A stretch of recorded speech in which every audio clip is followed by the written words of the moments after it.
Today, we're diving into a topic that could make or break your subscription box business: scaling. If you've been wondering why scaling is so crucial, or if you're stuck in the day-to-day grind and feel like growth is just out of reach, this episode is for you. I'm going to break down why scaling isn't an option, but a must for long-term success, and how it can transform your business and your life. Let's jump in.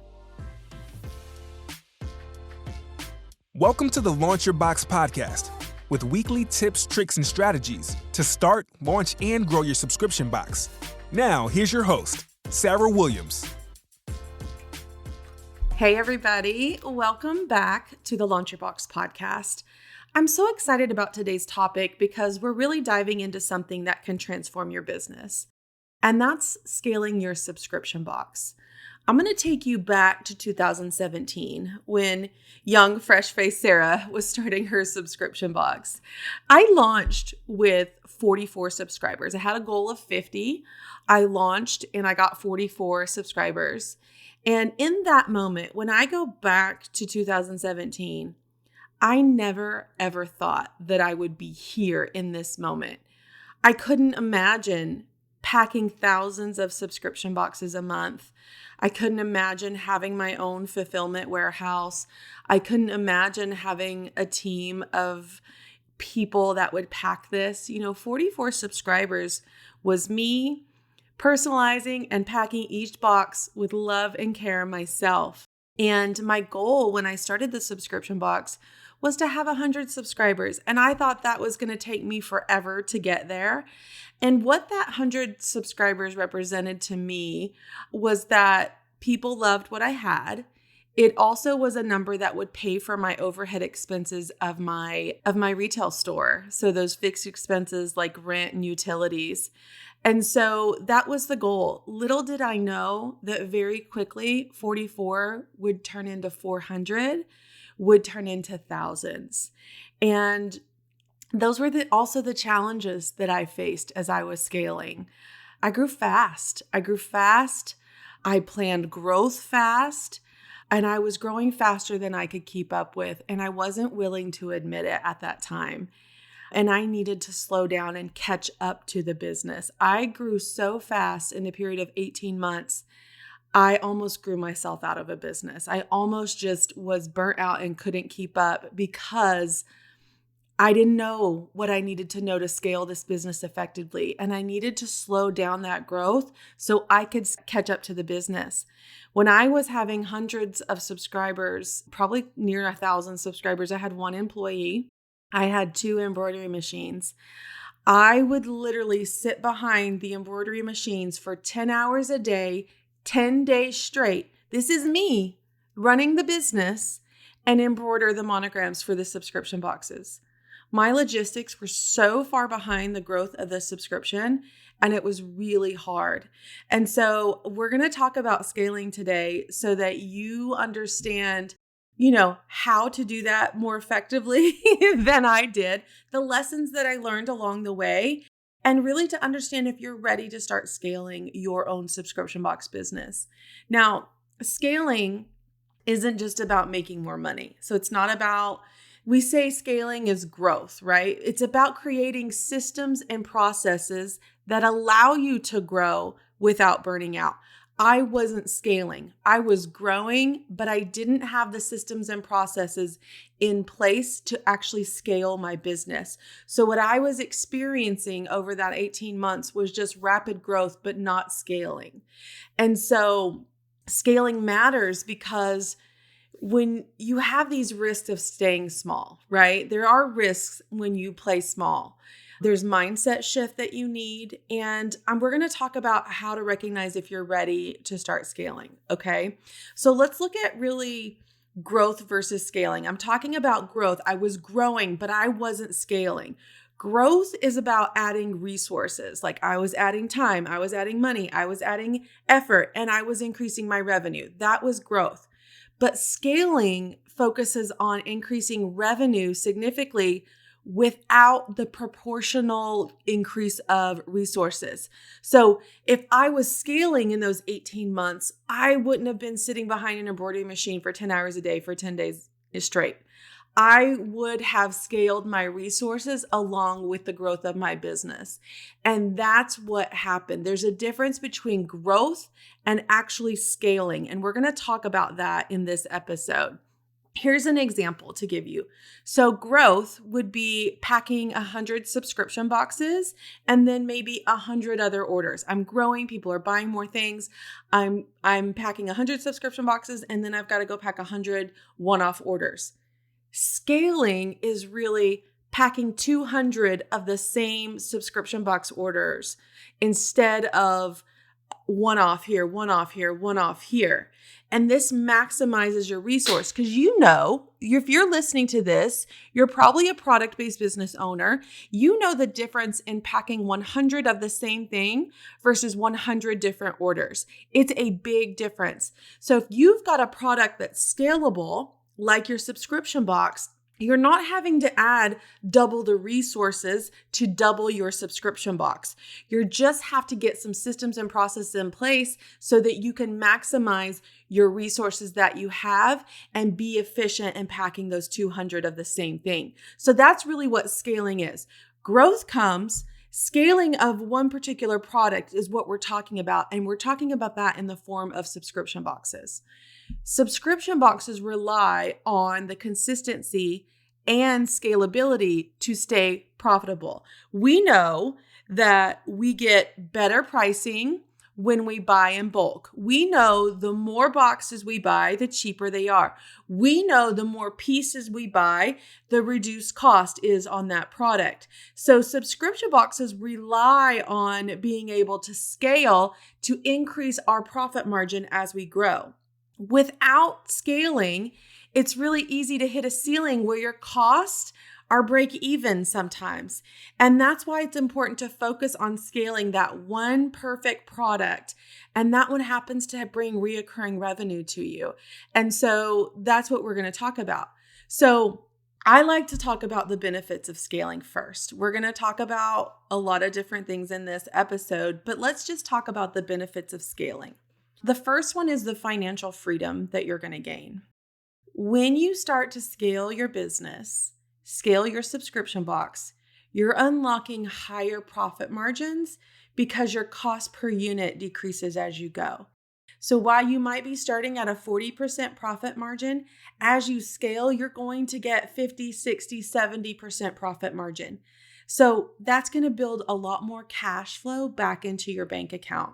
When you're ordering 1,000 custom items, the cost of that is way less than ordering 100 custom items. Do you see what I'm saying? So this is bringing in a bigger profit margin for you. And it allows you to free up cash flow so you can reinvest in marketing, you can reinvest in team building, you can reinvest in new products. So it's hard to do those things when you don't have the systems of scale. When you're just at, say, 100 subscribers, there's not a lot of extra cash flow to build off of. And think about your business. If you've got 100 subscribers right now, think about the profit in dollars from that 1 month of 100 subscribers. When you have 500 subscribers, you still have the money to do what you need to do as far as buying products. Now you're getting them cheaper. Now there's also excess for you to hire some help. There's also excess for you to market to grow your business even further. You are capped with those 100 subscribers right now. You might have enough money to buy the product for the next box and pay yourself a little bit and pay the bills of your shop. But you are not going to get to growing your business if you keep that box at 100 subscribers. Okay. So financial freedom is the main benefit for me. Number 2 is that you get to serve a larger audience. Think about the impact that you have. When you have 100 subscribers, you're essentially impacting 100 people. When you have 1,000 subscribers, now you get to serve and impact 1,000 people. Scaling helps you reach more people who love your offer. Next week on episode 182, you'll get to hear Betsy's story of scaling. So she went from 118 subscribers to 1,800 subscribers in a period of about 2 years. Her Instagram went from a few thousand followers to over 300,000 followers. And the people that were following her were actually taking time to learn and watch and do something for themselves. So Betsy's niche is lettering, and she has wax seals. So when we were talking for her episode, lettering is a skill that you can develop over time. So she's teaching people how to develop a skill. And so people are doing that for themselves. That's the impact she's having. People who thought they never could letter are learning to letter from her business. But also she talks about these wax seals and how anyone can do it. And that's why she feels like it's grown so quickly, is because anyone can watch her videos and do the exact same thing that she's doing. It doesn't require a built-up skill. And what her impact is she's taking something that she loves doing. She's showing it to the world. She's showing them how easy it is. And now it's such a simple niche, but people, they have an outlet to learn lettering, to craft with the wax seals, to send mail with them, she did some things in Christmas time to put them on your gifts. Like, there's so much you can do with something so simple. And that's her impact. That's the impact that we have. What is our impact? My impact is that I have thousands of women who get to put on the items that I curate for them in their boxes and feel good about their bodies, feel good about the way they look, feel put together when they walk out the door. That's the impact that I have. And while you think, oh, I'm just providing cute clothes or cute accessories or cute things, or I'm just doing this, think about the person that's receiving that and why that's important to them. And that's what you're doing. Your impact is a huge benefit on scaling. You have a bigger impact. And the other thing is that you're going to get your time back. When you start to scale, you're going to get your time back. So scaling creates a business that can really thrive without you doing all the heavy lifting. Last week, I was in Palm Springs hosting my mastermind for the week out there. And I remember telling them that I haven't heard from the warehouse team at all for the week. It could be burning to the ground or it could be thriving. And it was thriving. Nothing was wrong, but they don't need me anymore. I have scaled the business up enough where I can hire enough people to do all the jobs, and the business does not need me in an everyday capacity anymore. That gives me time freedom. So I have financial freedom, I have time freedom, and I am creating an impact for the ladies that subscribe to my subscription box. And so that's just what I wanted to do. And if you would have asked me 10 years ago what I wanted from this business, the goal would be just to make the things and not have to be the laborer. I was the laborer in my business for a very long time. And so now I don't touch the products anymore, except to look at the sample and approve the manufacturing. I don't touch the boxes. I don't touch the products. I have amazing people that work for me that take really good care of my baby, that subscription box. And that has created because of scaling. If I would have stayed at 100 boxes, I would be packing those boxes, I would be monogramming those boxes, and I would be living paycheck to paycheck still.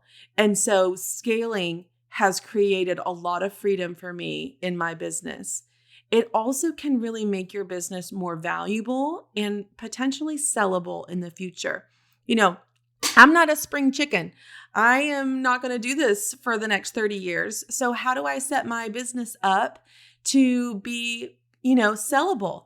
The numbers matter. The scalability matters. Taking me out of the equation of the business matters for someone else to take it on. And I can show them how it runs without me on a regular basis. So those are all part of the benefits of scaling your subscription box.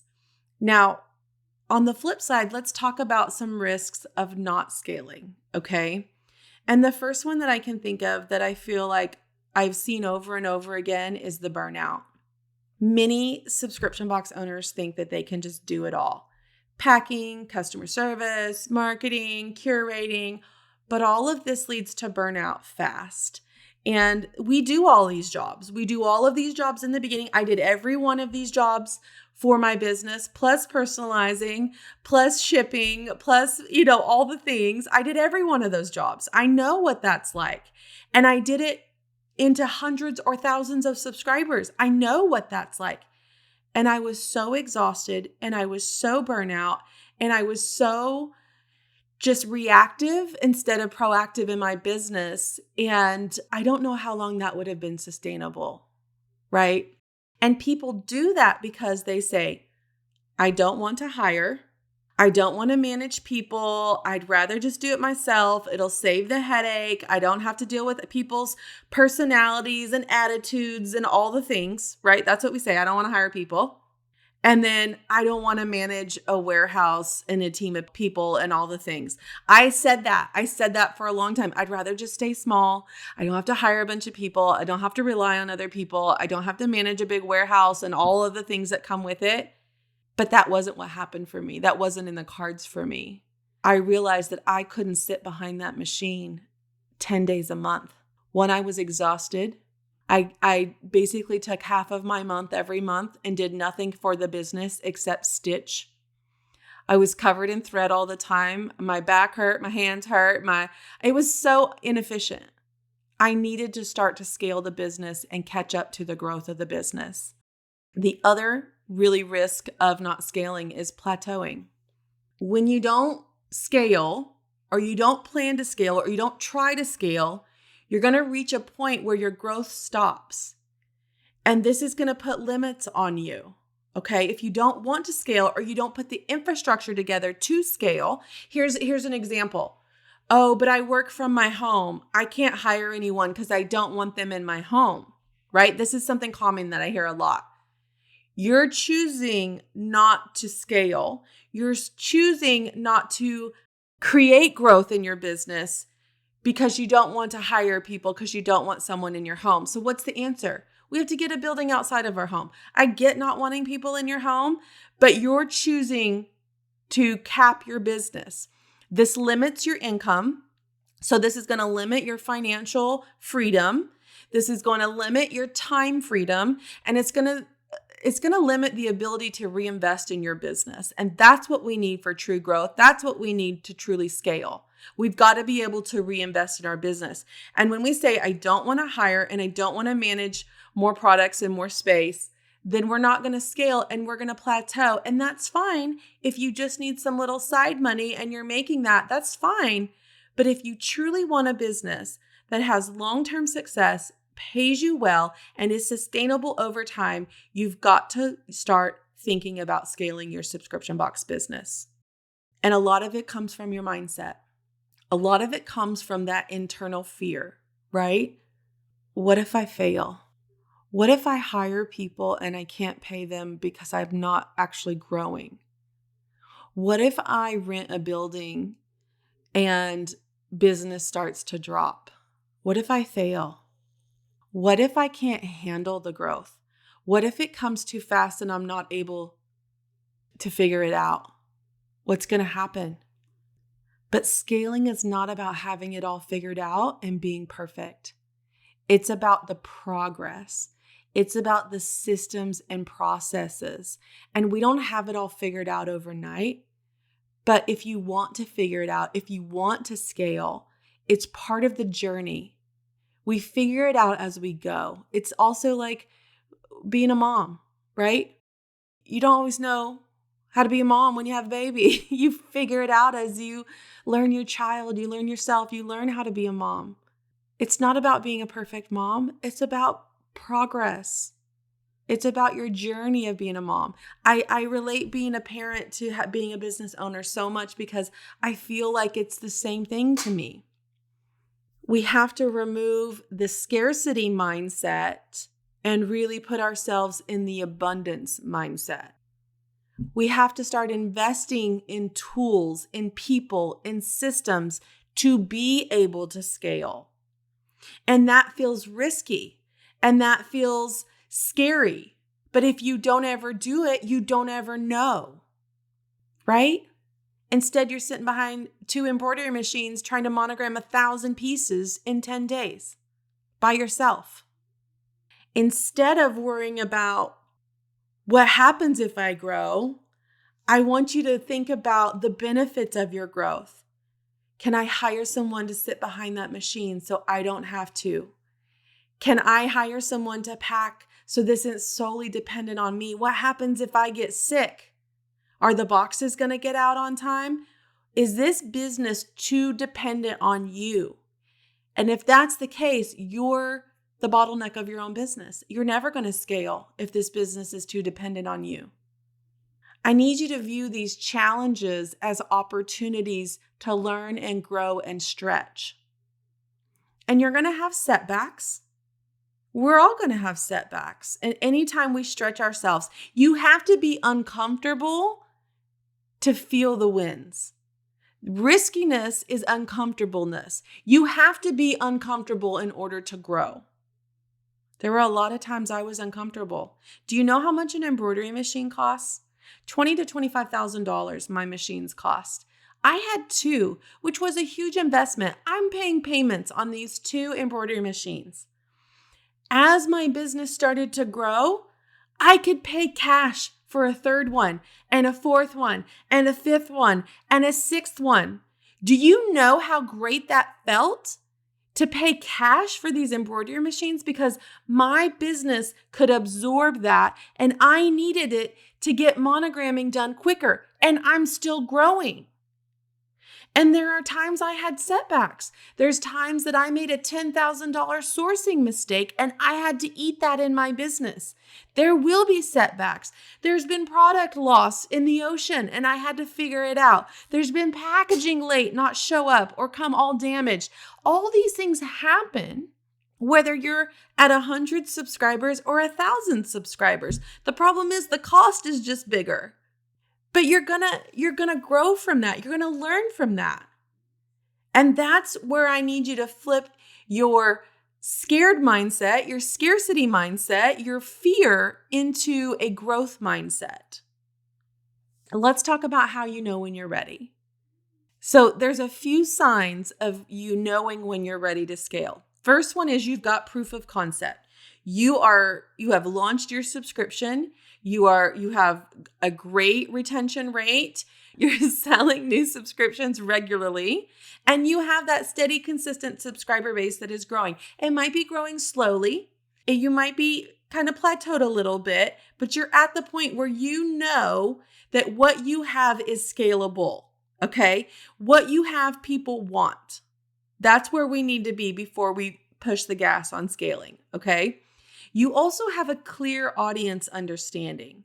So you know what your customers love, you're asking them regularly, you're adjusting based on their preferences, and you know what they're willing to pay for. You know what they're not willing to pay for. You also know what they're willing to pay for. And that takes time.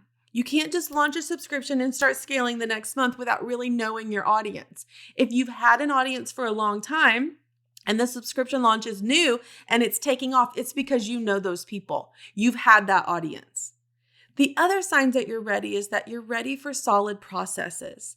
You start to systemize parts of your business, like payments, like how are the payments processed? How do we do recovery? How do we follow up? You're starting to create those systems. You might have a system based on packing. Okay, this is how we do packing days. That was one of the first systems and processes I put to place is how are we going to pack? Everybody packs we pack one item at a time as a team before we go to the next one. We have a system and process in place. I had a process in place for monogramming. It wasn't great, but I had it. And then what's your process for customer service? If you can start to get little processes started, that's when we know we're ready to scale because we're ready for more systems and processes. There's things I want you to think about when you're thinking about scaling. Do you have a vision for where you want your business to go? What do you think about when you think about the rest of this year for your business? Where do you want to be at the end of this year? Where do you want to be with your business in 3 years? 5 years? What does this look like for you? If you want to have a business 5 years from now, we got to talk about scaling. And the other question I really want you to reflect on is, are you ready to let go of some of your control to gain some of your freedom. I think this was hard for me. Not that I'm a perfectionist, because I'm very much not, but this was my baby. And I'd worked so hard for so many years doing all the things, making it perfect. How would anybody else make it as perfect as me? But the reality is that I was so exhausted that I was making mistakes because I didn't have help. And so, of course, someone can pack a box. Of course, someone can monogram. Of course, someone can answer somebody else's questions on customer service. Of course, someone can follow up on the billing systems. That's why I had to create systems and process. Okay, if I want the box packed like this is our process. This goes first, this goes second, this goes third, this goes fourth. This is our process. All I had to do is teach someone the process. Okay, this is how we monogram. Everything's the same. Every one of these monograms is stitched the same. It's the same thread. It's the same design. It goes in the same place. All we have to do is have checks and balances that we're embroidering the right size with the right initials. And I had to create that system and process. Now I can teach someone how to do that system and process. Now I have multiple people that can do that system and process. Are you ready to let go of control to gain some freedom? I need you to ask yourself that. Let's talk about what scaling could look like for you. It often starts with reaching a larger audience. So I want you to think about expanding your marketing efforts. So when we say, okay, I'm ready to scale, that means we have to scale our audience first because we need more traffic, we need more eyeballs, we need more things. That can happen through paid ads, that can happen through going live more, that can happen through collaborations. There's so many ways that this can happen, but we've got to expand our marketing efforts. That might mean being on more platforms, that might mean doing more, reaching more people, being more vulnerable on a live, getting people to know you. That's what we need. We've got to expand our marketing efforts. So what you're doing now, we've got to expand that. We've also got to streamline our fulfillment. So this is where, for me to truly scale, I needed more machines. I needed more equipment, and I needed someone to run them so that I was not behind them 10 hours a day for 10 days. And so I bought the one, and then I made more money the next month, and I bought another one. And then I took the profit from the next month, and I bought another one. And then a year later, I bought another one. So I had to reinvest in my business so that I could streamline fulfillment. Okay. Then there was a point I had grown so fast, I had grown out of the space that I was in, and it was no longer efficient for me to be in that space, and I had to go to the warehouse, and that was 2020. And so you have to realize, what do you need to truly scale your business? That might also mean outsourcing your fulfillment to a fulfillment center. And I know a lot of our Scale Your Box members and mastermind members who use a fulfillment center because they have scaled their business. They don't have to touch a thing anymore. They don't have to spend a week packing anymore. They just get to work their business. So instead of managing a warehouse full of people, does it make sense for your business to go to a fulfillment center? Do you have enough subscribers? Do you have 300 subscribers or more so that you can be packed by someone else? And if not, maybe that's the goal. When I get to 300 subscribers, I can move this to a fulfillment center, and I'm going to get my time freedom back from this business. That's a great goal to have. And then really the other strategy to scale your business is adding some more revenue streams. This could be add-ons, upsells, upgrades to your boxes. This could be limited edition boxes. This could be providing exclusive member perks, but adding more revenue streams to your business also helps you in scaling. So this is what scaling could look like for you. Fulfillment scaling, marketing scaling, revenue scaling, all of those come into play. In all reality, scaling allows you to grow without burning yourself out. It allows you to serve more people and really build a long-term sustainable business. If someone tells me they don't want to scale, it means this is a hobby business for them. And that's okay if your subscription box business is a hobby business. But if you want it to replace your income and be a long-term business for yourself that pays you well, gives you financial freedom, gives you time freedom, and gives you the impact and purpose that you want, we've got to consider scaling, and we have to do it sooner than later. It's about creating systems and processes, having the mindset that supports the growth. And if you're ready to do that, all we have to do is jump in. So I want you to reflect on where your business is today and where is it that you want to go. What is your first step towards scaling? Maybe that's hiring some help.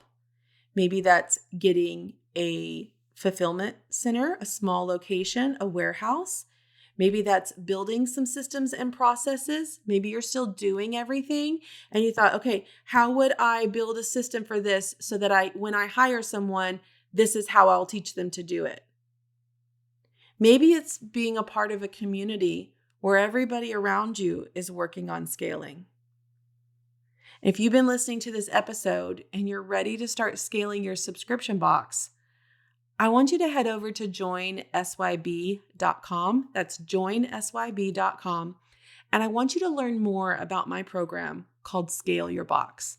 Because if this hit home for you, I know that I can help you with scaling your subscription box. All right. And don't forget, next week, I'll have Betsy on the podcast talking about how she scaled her subscription box business. All right. I'll see you next week. Thanks for joining us on the Launch Your Box podcast. If you're looking to grow your audience, head over to launchyourbox.com and grab the 10 steps to help you start building your audience guide. It's packed with practical tips to help you connect your future subscribers. Until next time, keep launching and growing on your subscription box journey.